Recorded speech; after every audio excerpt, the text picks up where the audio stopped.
El mensaje y el milagro. Dios no hace milagros a la ligera.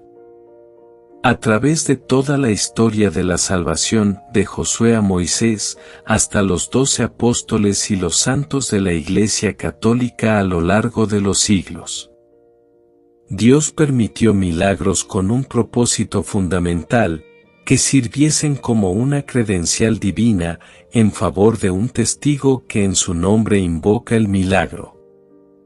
Cuando Dios elige a un testigo suyo, y después refrenda con un auténtico milagro las palabras de ese testigo, podemos convencernos de que es digno de crédito. Dios no permite milagros para confirmar testigos que no sean fidedignos. Dios no elige testigos que no sean dignos de fe. No, Dios no desperdicia los milagros. Y mucho menos un milagro público, presenciado por 70,000 personas, creyentes y no creyentes, como el que sucedió en el momento exacto en que había sido anunciado 3 meses antes, por 3 testigos cuyas declaraciones habían sido puestas en duda, Lucía dos Santos, y sus primos Francisco y Jacinta Marto. Estamos en 13 de octubre de 1917. En un campo humilde, conocido como Cova da Iria, en Fátima, se congregaron cerca de 70,000 personas en espera de un milagro. Esto por sí solo es sorprendente, puesto que nunca hasta entonces, en la historia de la salvación, un vidente había vaticinado, con anticipación de meses, que ocurriría un milagro en un momento y en un lugar precisos. Nunca antes se había reunido tan inmensa muchedumbre, para presenciar un milagro público, previsto por alguien. Y no obstante, fue exactamente eso lo que ocurrió en aquel día. ¿Por qué en ese día? Porque Lucía dos Santos y sus primos Francisco y Jacinta, como todo día 13 a partir de mayo de aquel año, habían acudido a presenciar las apariciones de la Señora. La Señora se les había aparecido sobre una encina en Cova da Iria, y a cada aparición aumentaba la muchedumbre. Pero, al mismo tiempo, crecían también las dudas sobre la veracidad de los videntes, así como el escarnio y la persecución contra ellos y sus familias. En una época en que Portugal se encontraba bajo la férula de un régimen político ateo y masónico. Y entonces, el 13 de julio de 1917, la Señora les mostró algo que los aterraría y los transformaría para siempre, haciéndolos santos, que pasaron sus vidas, en el caso de Francisco y de Jacinta, vidas muy cortas, rezando y haciendo sacrificios por los pecadores. Como relata Lucía, en una declaración considerada fidedigna por la Iglesia, la Señora les mostró el infierno. Abrió de nuevo las manos como en los meses pasados. El reflejo parecía penetrar la tierra y vimos como un mar de fuego. Sumergidos en ese fuego, los demonios y las almas, como si fuesen brasas transparentes y negras o bronceadas, con forma humana que fluctuaban en el incendio, llevadas de las llamas que de ellas mismas salían, juntamente con nubes de humo cayendo por todos lados, semejantes al caer de las pavesas en los grandes incendios, sin peso ni equilibrio, entre gritos y gemidos de dolor y desesperación, que horrorizaban y hacían estremecer de pavor. Debe haber sido a la vista de esto cuando di aquel, ay, que dicen haberme oído. Los demonios distinguíanse por formas horribles y asquerosas de animales espantosos y desconocidos, pero transparentes como negros carbones en brasa. 2. Esa visión fue durante un momento, y gracias a nuestra buena Madre del Cielo, que antes, en la primera aparición, nos había prevenido con la promesa de llevarnos al cielo. De no haber sido así, creo que hubiésemos muerto de susto y pavor. 3. Habiéndole mostrado a los niños el destino de los condenados, en lo que se considera la primera parte del secreto de Fátima, la señora les confió después la segunda parte. Todos, incluso los miembros de jerarquía del Vaticano señalados con destaque en este libro, están de acuerdo en que es esta la segunda parte del secreto, tal como está registrada en las memorias de la hermana Lucía. Habéis visto el infierno, a donde van las almas de los pobres pecadores. Para salvarlas, Dios quiere establecer en el mundo la devoción a mi inmaculado corazón. Si hicieran lo que os voy a decir, se salvarán muchas almas y tendrán paz. La guerra va a acabar. Pero si no dejan de ofender a Dios, en el reinado de Pío XI comenzará otra peor. Cuando veáis una noche alumbrada por una luz desconocida, sabed que es la gran señal que Dios os da de que va a castigar al mundo por sus crímenes por medio de la guerra, el hambre y de persecuciones a la Iglesia y al Santo Padre. Para impedirla, vendré a pedir la consagración de Rusia a mi Inmaculado Corazón y la comunión reparadora de los primeros sábados. Si atendieran mis peticiones, Rusia se convertirá y tendrán paz, si no esparcirá sus errores por el mundo, promoviendo guerras y persecuciones a la Iglesia. Los buenos serán martirizados, el Santo Padre tendrá que sufrir mucho, varias naciones serán aniquiladas. Por fin mi Inmaculado Corazón triunfará. El Santo Padre me consagrará Rusia que se convertirá y será concedido al mundo algún tiempo de paz. En Portugal se conservará siempre el dogma de la fe, etc. No habléis de esto con nadie. A Francisco, si se lo podéis decir. Singular y plenamente católica, al corazón inmaculado de María. 3. Esto se conseguirá mediante la consagración de Rusia al Inmaculado Corazón de María, conjuntamente con las comuniones de reparación en los primeros sábados de cada mes, después lo cual Rusia se convertirá a la fe católica. 4. Si se hace eso, se salvarán muchas almas y habrá paz. 5. Si no se hace, Rusia diseminará sus errores por todo el mundo. Habrá guerras, hambre, persecuciones a la Iglesia, y los buenos serán martirizados. El Santo Padre tendrá que sufrir mucho. Y si los deseos de Nuestra Señora continuaren sin ser atendidos, varias naciones serán aniquiladas. 6. Aún así, por fin, mi Inmaculado Corazón triunfará. El Santo Padre me consagrará Rusia que se convertirá, y será concedido al mundo algún tiempo de paz. A esto añadió la señora un pedido urgente, que al rezar el rosario, los católicos incluyesen al final de cada misterio la siguiente plegaria: «Oh, Jesús mío, perdona nuestros pecados, líbranos del fuego del infierno. Alivia a todas las almas del purgatorio, principalmente las más necesitadas».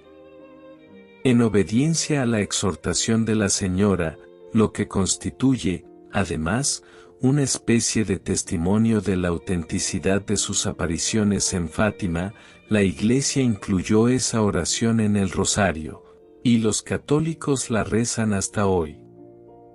La Iglesia adoptó también la devoción de la comunión reparadora de los primeros sábados. La señora así lo explicó. A todos aquellos que durante 5 meses consecutivos, en el primer sábado, se confiesen, reciban la Sagrada Comunión, recen el rosario y me acompañen 15 minutos meditando sus misterios con el fin de desagraviarme, Yo prometo asistirles a la hora de la muerte con todas las gracias necesarias para su salvación. Hacemos aquí una breve interrupción para notar de paso, posteriormente será objeto de una discusión más detallada, la curiosa frase del final de las dos primeras partes del secreto. En Portugal se conservará siempre el dogma de la fe, etc. La frase incompleta que termina con ese, etcétera, aparece en la cuarta memoria de la hermana Lucía sobre las apariciones. Se trata, claramente, de la introducción a un anuncio celestial, que incluye otras palabras de Nuestra Señora, que aquí no aparecen, sobre el grado de adhesión al dogma de la fe católica en la Iglesia en su totalidad, y considerada aparte, con referencia a Portugal, donde el dogma de la fe se conservará para siempre. Aislándola del resto, esta observación sobre la adhesión al dogma católico en Portugal aparece sin fundamento y totalmente sin sentido, toda vez que la frase no sigue de ningún modo la lógica de las dos primeras partes del secreto. Por lo cual todos los insignes estudiosos de Fátima llegaron a la conclusión de que la frase representa el inicio de una tercera parte del secreto, que vino a ser conocida simplemente como el tercer secreto de Fátima. Como veremos, Lucía estaba tan aterrada por su contenido que, aun después de habérsele ordenado en octubre de 1943 que lo pusiese por escrito, ella se sintió incapaz de hacerlo, hasta la aparición siguiente, el 2 de enero de 1944, cuando la señora le aseguró que sí lo debía hacer. A pesar de eso, el Vaticano no ha revelado hasta hoy las palabras de la Santísima Virgen, que, sin duda alguna, vienen a continuación de estas. En Portugal se conservará siempre el dogma de la fe, etc. El etcétera permanece todavía en secreto. Ese permanente encubrimiento es un elemento clave del crimen que se denuncia en este audio. Habiendo recibido del mismo cielo un mensaje de una evidente y gravísima impanancia para la Iglesia y para toda la humanidad, Lucía sabía muy bien que tanto ella como sus primos necesitarían de una credencial divina para que se les creyese. Durante la aparición del 13 de julio, Lucía, la futura hermana Lucía, se dirigió a la señora, quería que nos dijese quién es, y que hiciera un milagro para que todos crean que es vuestra merced quien se nos aparece. Y la señora respondió, continuad viniendo aquí todos los meses. En octubre os diré quién soy y lo que deseo, y haré un milagro para que todos vean y crean.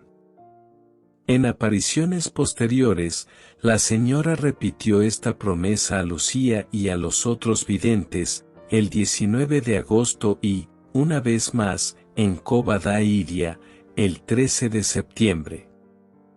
Y así fue como una gran muchedumbre se reunió en Cova da Iria el 13 de octubre.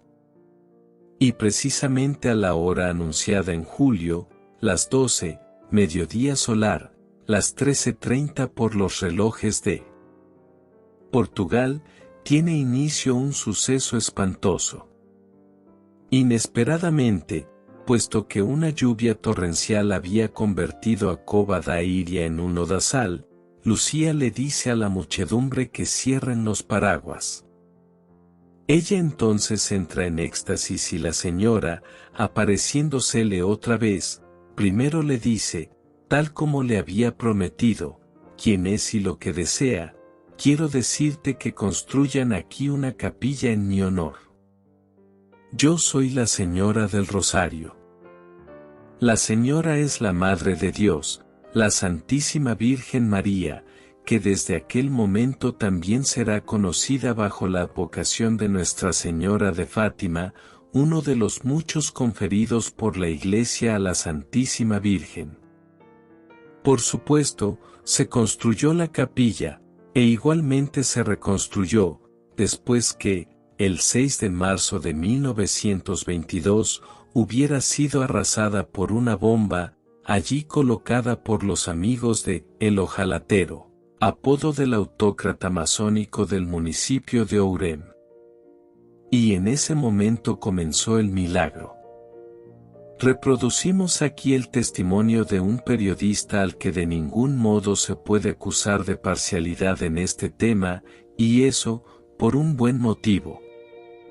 Nos referimos al señor Avelino de Almeida, editor jefe de O Século, el gran diario liberal, anticlerical y masónico de Lisboa, que escribió lo siguiente. Desde lo alto de la carretera donde se aglomeran los carruajes y donde permanecen muchos cientos de personas que no se atrevieron a meterse en la tierra enlodada, se ve toda la inmensa muchedumbre volviéndose hacia el sol, libre de nubes, en el cenit. El astro parece una bandeja de plata sin brillo y se puede mirar el disco sin ningún inconveniente. No quema, no ciega. Diríase que está habiendo un eclipse. De repente se levanta un tremendo clamor y a los espectadores que estaban más cerca se les oye gritar, milagro, milagro. Prodigio, prodigio, ante los ojos deslumbrados de aquellas gentes, cuya actitud nos trasladaba a los tiempos bíblicos y que, pálidos de asombro, con la cabeza descubierta, contemplaban el azul del cielo, el sol vibró. El sol hizo movimientos bruscos nunca vistos, contra todas las leyes cósmicas, el sol bailó, según la típica expresión de los campesinos. Atacado con virulencia por toda la prensa anticlerical, el señor Avelino de Almeida ratificaba aquel testimonio 15 días después en su revista Ilustração Portuguesa. En esta ocasión ilustraba su relato con una docena de fotografías de la muchedumbre estática y repetía como un estribillo, yo lo he visto. Yo lo he visto. Yo lo he visto. Y, de modo imprevisto, concluía, milagro, como clamaba el pueblo, fenómeno natural, como dicen los científicos. Eso no me preocupa en este momento, sino solo decirte lo que he visto. Lo demás es asunto para la ciencia y para la Iglesia. Para los peregrinos, comenzaba en aquel sábado, 13 de octubre, un camino de penitencia, puesto que había llovido toda la noche anterior, sin que les espantase, les hiciese desistir o les desesperase el brusco cambio del tiempo, cuando el aguacero transformó las polvorientas carreteras en hondos lodazales, y a las delicias del otoño sucedieron por un día los durísimos rigores del invierno. Al comparar los numerosos relatos de los testigos, podemos distinguir los diferentes aspectos y el resultado de los sorprendentes fenómenos observados por todos. Para cada uno de los fenómenos sería posible escribir unas 10 páginas de testimonios que por sí solos formarían un libro impresionante. He aquí el primer hecho maravilloso, descrito por el doctor Almeida Garrett. Debía de ser la 1:30 cuando, en el lugar exacto en que estaban los niños, se levantó una columna de humo, fina, tenue y azulada, que se elevaba derecha hasta, aproximadamente, 2 metros por encima de las cabezas, disipándose a esa altura. Este fenómeno, observable a simple vista, duró algunos segundos. Como no registré el tiempo de duración, no puedo afirmar si fue más o menos de 1 minuto. El humo se disipó repentinamente y, pasado algún tiempo, volvió a repetirse el fenómeno una segunda y una tercera vez. Mientras, el cielo sin brillo y pesado tenía un color parduzco cargado de agua, amenazando un prolongado aguacero. Durante el tiempo de la aparición, la lluvia paró del todo. El cielo clareó de repente. Momentos antes, el sol había penetrado triunfalmente por los espesos nubarrones que lo escondían, y brilló clara e intensamente. Doctor Almeida Garrett. Ese repentino cambio de tiempo cogió a todos de sorpresa. Fue un día de llovizna incesante, pero minutos antes del milagro paró de llover. Alfredo da Silva Santos. Este es el testimonio de un médico, un hombre de ciencia, sobre el inexplicable color plateado del sol, que permitía verlo directamente, sin ningún daño para la vista. Oí el griterío de miles de voces, y vi a aquella multitud dispersa por el vasto campo que se extendía a mis pies, dándole la espalda al lugar hacia el que hasta aquel momento se dirigían los deseos y anhelos, y mirando al cielo del lado opuesto.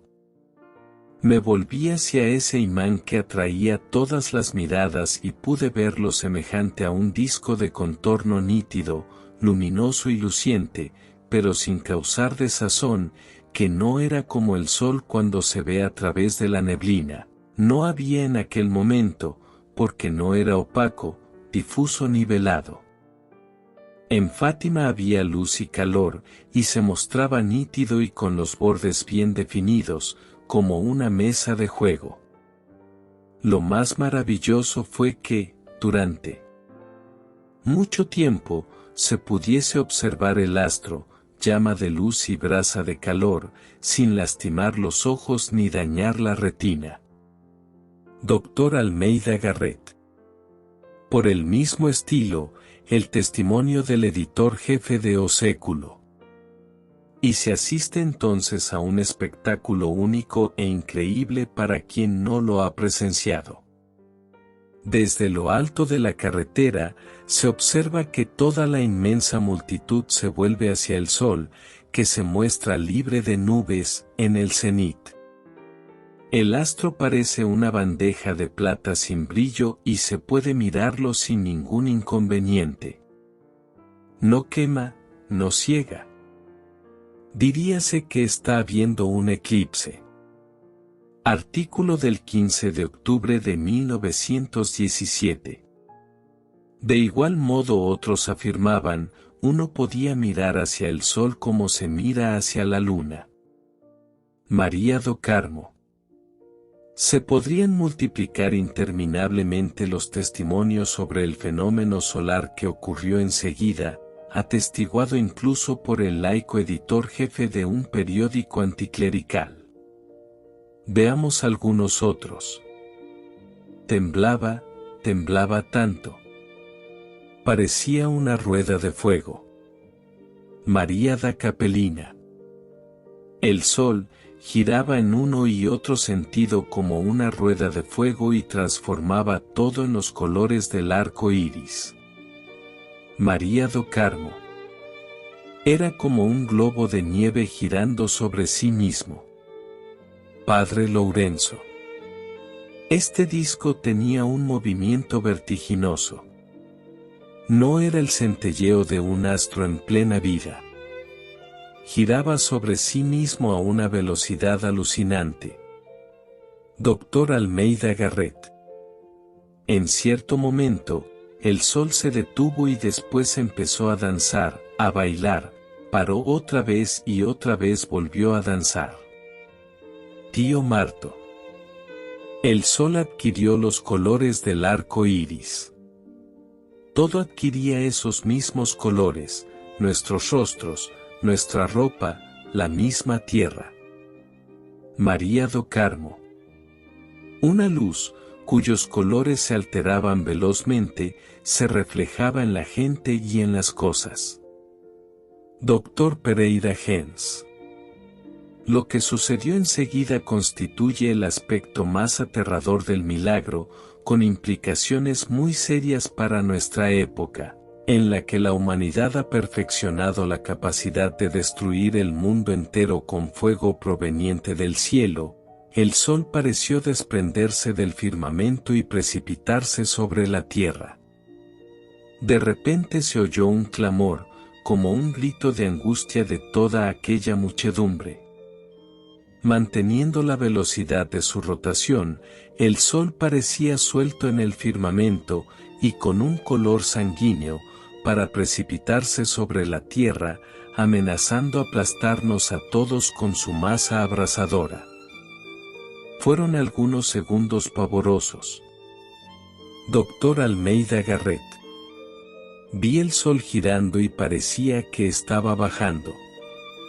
Era como una rueda de bicicleta. João Carreira.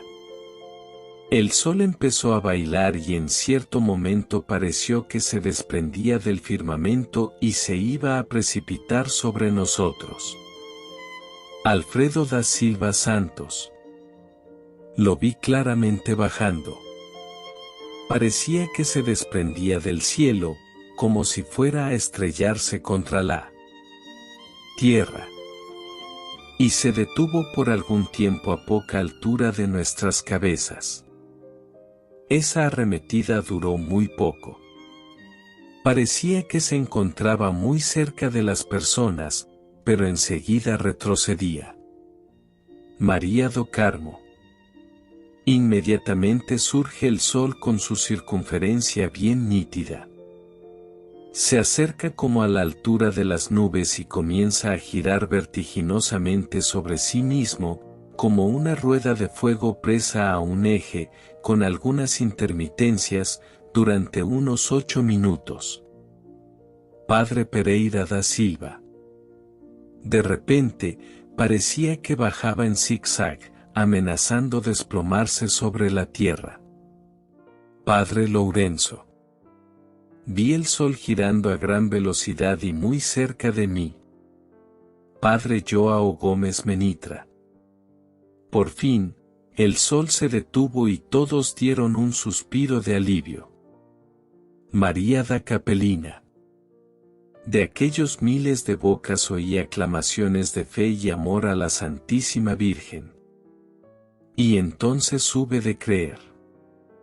Tenía la convicción de que no había sido víctima de sugestión.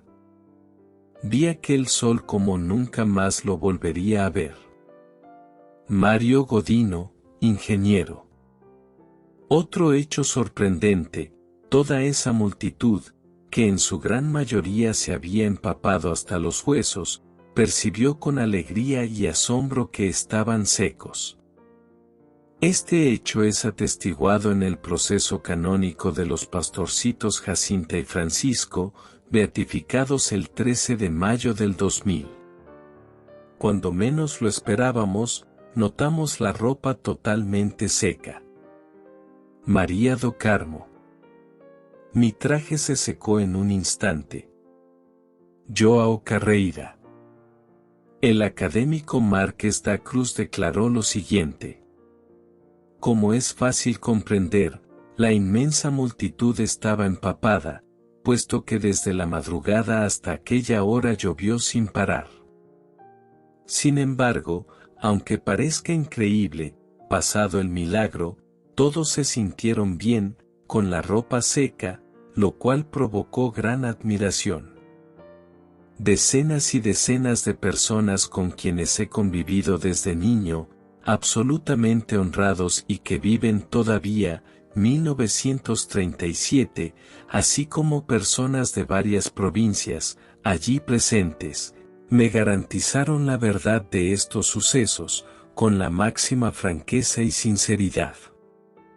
Bajo cierto aspecto, el efecto más sorprendente del milagro y su mejor prueba es precisamente la cantidad de energía necesaria para el secado por medios naturales y tan rápidos. Habría reducido a cenizas a todos los allí presentes.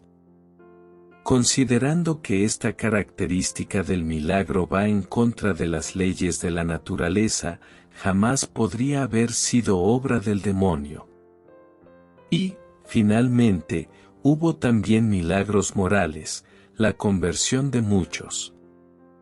En su libro Encontró de Testemunhas, Encuentro con Testigos, escribe John Hafford.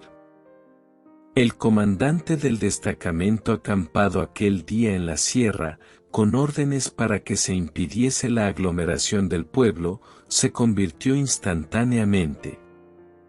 Por lo que parece, también se convirtieron cientos de otros incrédulos, cuyo testimonio muestra este libro. Se encontraba allí un incrédulo, que había pasado toda la mañana mofándose de los incautos que iban a Fátima para ver una simple muchachita. Ahora se veía paralizado, mirando fijamente el sol. Entonces comenzó a temblar de la cabeza a los pies, y elevando los brazos, cayó de rodillas en el fango, invocando a Dios entre lágrimas. Padre Lourenço. Yo vivía a 25 kilómetros de Fátima. En mayo de 1917 me hablaron sobre las extraordinarias apariciones, pero la noticia llegó a nosotros mezclada con fantasías populares. Naturalmente, no lo creíamos. Supuse sinceramente que era producto de la imaginación de alguien. A pedido de mi madre, regresé a Cova da Iria en agosto, en la hora de las apariciones. Sin embargo, una vez más volví a casa desanimado y decepcionado. Pero, mientras tanto, había ocurrido algo extraordinario. Mi madre, que durante muchos años había tenido un gran tumor en uno de los ojos, volvió curada. Los médicos que la habían tratado dijeron que no podían explicar aquella curación. No obstante, yo no creía en las apariciones. Finalmente, una vez más, a pedido de mi madre, volví a Cova da Iria el 13 de octubre. A pesar de lo que le había sucedido a mi madre, continué decepcionado, sin creer en las apariciones. Una vez más me quedé dentro del coche, entonces, de repente, observé que todo el mundo miraba para el cielo. La curiosidad me despertó la atención. Salí del coche y también me puse a mirar. De aquellos cientos de bocas oí aclamaciones de fe a la Santísima Virgen. Y pasé a creer. Mario Godino, ingeniero. Un considerable número de otros casos de curaciones y conversiones están documentados, entre otras fuentes, en los siguientes libros: Documentación crítica de Fátima y Era una señora más brillante que el sol. Para aquellos que pretendiesen decir que el milagro era fruto de una histeria colectiva provocada en el lugar, el propio Dios preparó una rápida refutación. Aquel fenómeno se pudo observar a gran distancia de Fátima. Testigos perfectamente dignos de crédito, que se encontraban muy lejos de Cova da Iria, contaron haber visto el espectáculo sin precedentes de la Danza del Sol, exactamente como lo vieron los 70.000 peregrinos reunidos alrededor de la encina en donde se apareció la Santísima Virgen. En la pequeña aldea de Alburitel, a unos 13 kilómetros de Fátima, todo el mundo pudo apreciar la visión del prodigio solar. El testimonio más frecuentemente citado es el del padre Ignacio Lourenço, por ser el más minucioso. Sin embargo, aquello que describió sobre lo que había presenciado, todos los aldeanos, al ser interrogados por los investigadores, confirmaron que lo vieron exactamente del mismo modo. Efectivamente, fueron innumerables los testigos de aquel fenómeno, sus declaraciones, coincidentes, y la documentación que nos entregaron nos inundó. En primer lugar, en poco tiempo aparecieron numerosos relatos en la prensa portuguesa. Es digno de notar que los primeros que dieron su testimonio hayan sido los periodistas anticlericales. Merecen una mención especial los 3 artículos de Avelino de Almeida, el del 13 de octubre, poco antes del acontecimiento, otro, con fecha de 15 de octubre, pero editado en Vila Nova de Ourem en la tarde del mismo día 13, y un tercer artículo, del 29 de octubre. A pesar del estilo sarcástico y de la ironía volteriana que inspiraron parcialmente el primero de esos artículos, a pesar de la inclinación anticlerical, era de esperar, que aparece todavía en el artículo del día 15, esos textos de un periodista de talento, pero también honesto y concienzudo, son documentos históricos de fundamental importancia. Sin embargo, no fue la única persona que narró aquellos hechos, porque había otros periodistas en Cova da Iria. Vinieron después las investigaciones oficiales. En noviembre de 1917, por solicitación del señor obispo don Joao Evangelista de Lima Vidal, que en esa ocasión gobernaba la diócesis de Lisboa, el párroco de Fátima llevó a cabo su investigación e interrogó varios testigos de la feligresía. Por desgracia, solo transcribió 4 declaraciones. Mas, afortunadamente, las investigaciones de los historiadores compensaron la negligencia de los investigadores oficiales. El relato, una declaración muy prolija, que el padre Formigao obtuvo del doctor José María de Almeida Garret, profesor de la Facultad de Ciencias de Coimbra, es el más científico que poseemos. Tenemos además los relatos del padre Fonseca, cuya obra se destinaba a analizar los puntos que el padre Danis puso en duda, el cual, no obstante, rehuyó examinar las pruebas, así como los del padre de Marchi, del canónigo Bartas, del padre Díaz Coelho y del padre Recher. En 1977, para conmemorar el 60º aniversario de la última aparición, aún se consiguieron reunir en Fátima más de 30 personas que habían presenciado el prodigio solar y tuvieron oportunidad de relatar sus memorias. Gracias a esos numerosos testimonios, es posible reconstruir un minucioso relato, que, hora a hora, minuto a minuto, nos permite revivir ese día trascendental, sin sombra de duda uno de los más importantes en la historia universal.